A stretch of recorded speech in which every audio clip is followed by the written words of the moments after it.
Senators of the Republic are in a bind on whether to invite the former president and get to the bottom of an alleged handshake deal he cut with China's President Xi Jinping on movements in the West Philippine Sea.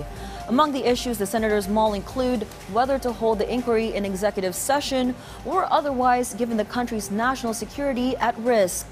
The full report from our Daniel Manalastas.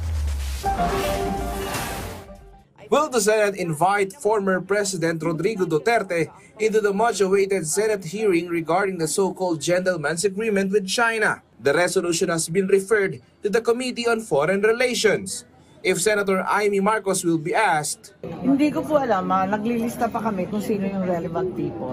While for Senator Risa Hontiveros, di ko naman masabing gusto ko silang makita, pero kasi kailangan naming tanungin, ang isang dating presidente ba, kahit ayaw kong maniwala na kahit sinong presidente ay kayang ipagkanulo ang pambansang interes natin. Senator Amy Marcos also bared her sentiments on suggestions to hold the inquiries in executive session, especially if there are sensitive issues to be tackled. Parati naman tayong pwede mag-withdraw into executive session.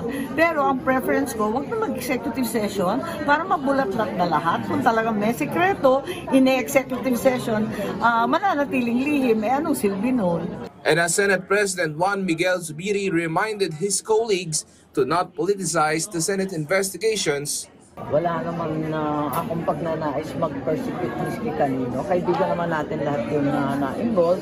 At ito naman hindi politika diba? Ito yung mga nakaraan. Matagal na to Senator Bong Revilla meanwhile agrees with the Senate President. Ang point lang dito, kung wala naman sapat na ebidensya, I think we should,